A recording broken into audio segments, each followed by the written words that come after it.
It's What's Inside is a new horror movie about a group of friends getting together the night before one of their weddings when an old friend joins them and brings a suitcase in order to play a mysterious game. It is one of the hottest premieres here out of the Sundance Film Festival, where it sold for $17.5 million to, or I think it was just 17. Sorry. 17 clean. 17 clean million dollars to Netflix. The film, directed by Greg Jardin, is a suspenseful, thrilling, exhilarating movie. Amanda, what was your initial feeling after watching It's What's Inside?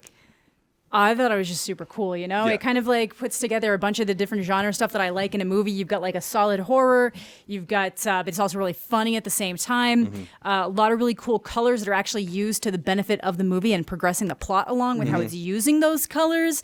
Really good character work, some play. I feel like it could probably be a little bit stronger in some areas. And I think what I've been saying is that, like, if somebody who had never seen the movie gave it a once over, you could have made it probably would be like perfect. But as it is, it's still very, very good, very exciting. And I'm so excited to see it again with a crowd.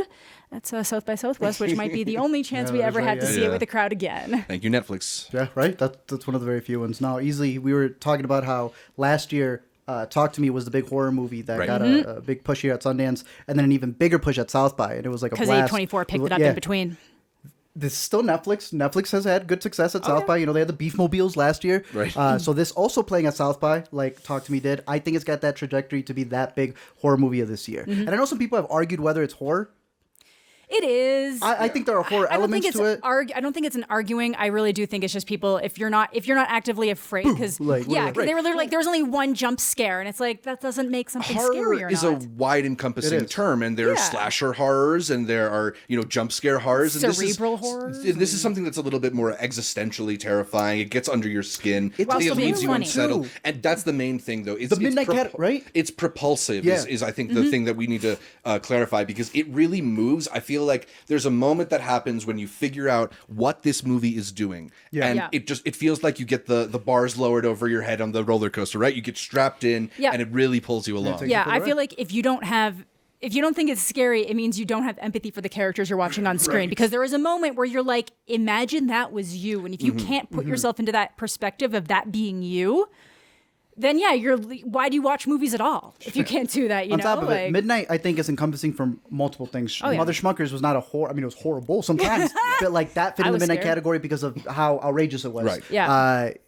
You could see this as a thriller, as best case. Like I think that it's very effective in that sense, and how you were describing the way that it's shot and the colors that they use. This was one of the very few movies with everyone trying to cover social media where they did something fantastic in the editing, in the cinematography, and it was so clever. They understood specifically what it's like to be on it. Yes.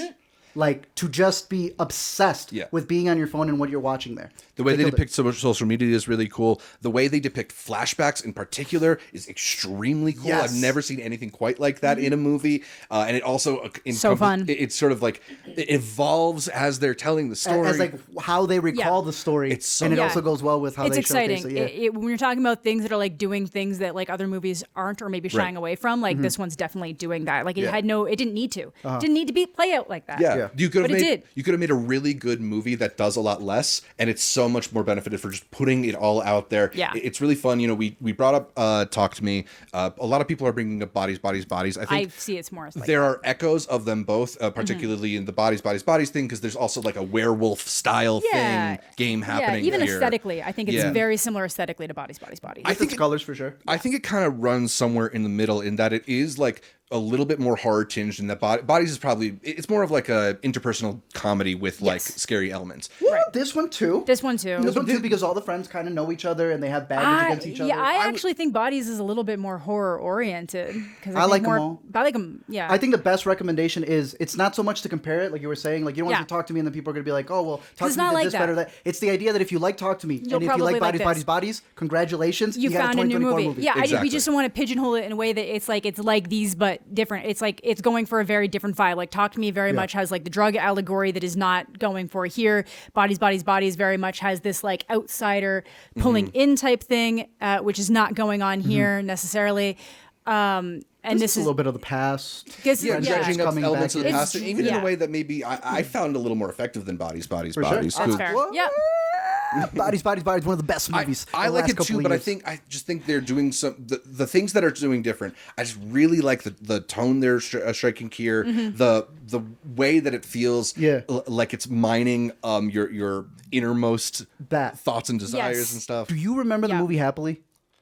Yes. Where they all with Joel where it was like McHale and a group of friends get together at it's like that, and I'm sure we can start naming a bunch of others. Like Talk to Me, Yeah, of course. Bodies. I'd put that one in there because what that movie does is it kind of brings all the friends who haven't been together for a long time, and the sci-fi elements in that movie causes them to learn things about each other.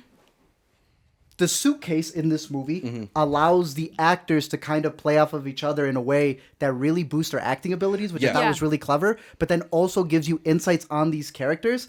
And that was one of the best parts of it, is the fact that they really use their cast well. Yeah, because there's like elements of role play, and I think the thing that really sells it is how good this cast is. It's a group of a bunch of like really charming young actors, some of whom you like may have seen in a couple spots, like the girl from St. X, the girl from White Lotus. Thank you, Art. But like they all kind of pop in their own way here. I Love My Dad. Yeah. When I found out that was the main character guy, Who you fist bumped? Yeah. Sex Lives of College Girls. There you go. Yeah. The whole cast is good. And if I ever were to have seen, what was the guy's name with the suitcase? Forbes. Forbes. I'm walking the other way. That's how effective he was in this movie. But Just unsettling. all of it, I think, hits in all cylinders for me. If you're a big Thriller fan, the one thing that I did notice from people coming out of it is that they got a little too confused when they're progressing in the game. I right? don't get that. I actually don't understand. I'm sorry. I'm sorry. Maybe. I'm sorry. I do. I get it. They do a lot. But I also think they handhold you. I think they let you know you're never lost. It's never.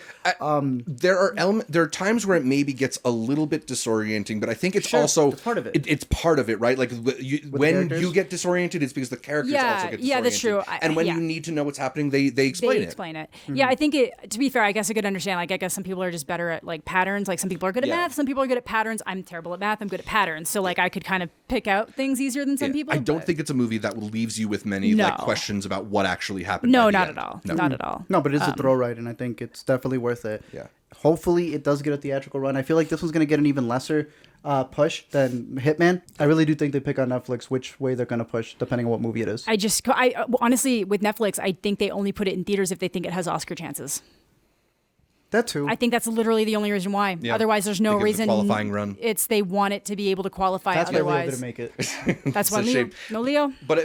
But it's a shame, right? Because we were taught when we came out of the theater before Netflix picked this up. We were saying this is going to be this year's Talk to Me. It can really build in the way that Talk to Me built into one of the biggest hits. It's A20. Yeah, it's second only to Everything Everywhere All at Once. That's insane. Yeah. No, so that's pretty stacked right there.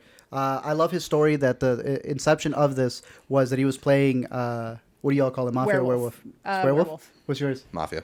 Thank you. Good, sir. We should start a podcast. It's Mafia. So he was playing Mafia. Maybe that's maybe my New Jersey roots, but Canadian. Probably right. Ginger snaps. Canada. We're all werewolves.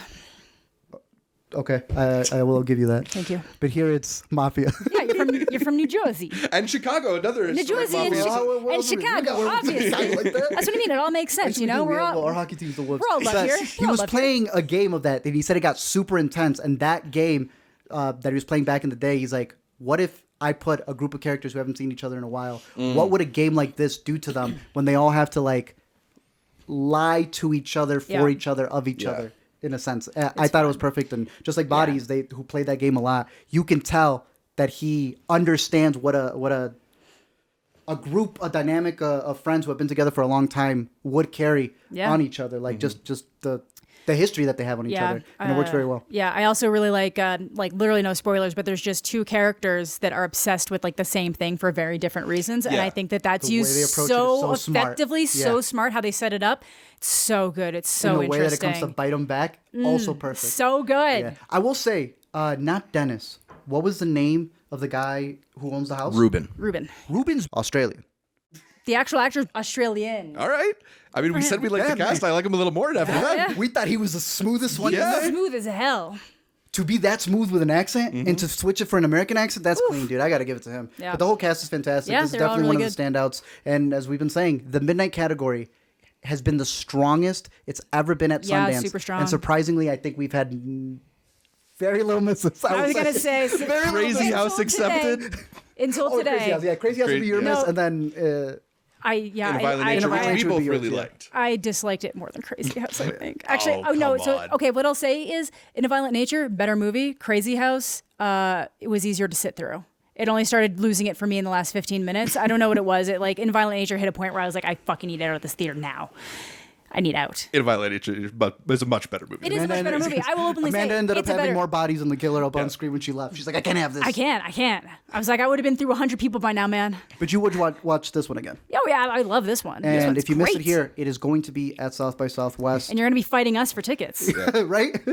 Also, Amanda said you love this movie, and I feel like we're even more strong than you, It's right? true, Like yeah. this is like we You all guys, like, really. Because you have said that it does. It's a weird year pass. for Zach. Oh yeah, Zach to me, really I like liking it more than Midnight. Talk to Me, and I like it more than Bodies. I think it gets really close to Talk to Me, but I still have it ahead. Amanda's got it like kilometers that way. I think Talk to Me is way better because that was my shit, but this is like really, really, really good. And I feel like maybe I'll like it even more on repeat watches because I do find that every time I've watched Talk to Me, I've liked it more. Nice. And I liked it a lot right out the gate. So Netflix, your merch better step up just like they did for that one. Yeah. Yeah, I That's went. ceramic run. I went 4.5, I think, on this one. Like I You were really up there. liked I think it. I bumped mine from a 3.5 to a 4. So I'm at a 4 right Mine's now. definite 4 right now. Yeah, it's an because I easy only 4. had one thing, and it's certain color sequences. By the time you get at the end, You're think wondering- when you watch it again, I think There was a better way to play off a that. better way to approach it. That's all I'll say. Yeah. And hopefully we can dive into like more specific details and spoilers after we catch this 100%. at South by or Yeah. something like that, or maybe when it is on Netflix finally. Because Because we don't have a date,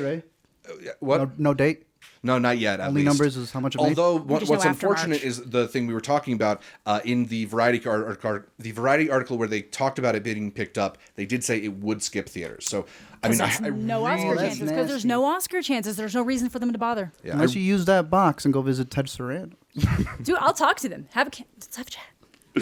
I know lots about money. All we're gonna get is a bunch of producers boycotting South by. Now that you said that other Prime movie is Yeah. getting boycotted Doug by Liman. the director. Art coming here from the post edit. We actually forgot to mention the fact that there's a really big producer in here, and that's Coleman Domingo, because they were shopping around the script, and a bunch of producers weren't doing anything to it until they got Coleman Domingo, and now he's got one of the best movies here at Sundance. Either way, I think people should definitely have this one on the radar because Absolutely. so Oh, yeah. far it's definitely on the top. It's good. I feel like if Bodies kind of had more of the Gen Z feel, this is kind of getting at millennials, but not in a way that makes it annoying for other generations to watch. But it just feels like they knew what they were approaching. They did it well. I feel a little more like they're our Because they're supposed to be. Because they're supposed to be. They're people that are kind of like 30 or approaching 30, and like how that also affects how they interact with one another, Yeah, and where and they've ended up in life. how their friendships age. Yes, This how year friends has a age. lot of movies where you are not going through their lives. They just give you a moment, and you're like, what can you get out of their entire friendship, Yeah. out of their entire lifetime, off of just this, one moment that to you're the seeing. moment, Exactly. And a lot of Sundance movies have been doing that, and I think this is one of the best ones because I think they're all fully realized characters. Absolutely. Yeah, so I mean, it's for sure going to be among my favorites of this fest. Yes, sir. I think it's going to be all our favorites Oh, of the for fest. sure. Maybe look forward to our top 10 of Sundance coming out on Monday, and we'll talk about it a little bit more again. But hopefully, everybody gets a chance to see it soon, and maybe Netflix reverses course and you get to see it on the big screen. Definitely try to if you can.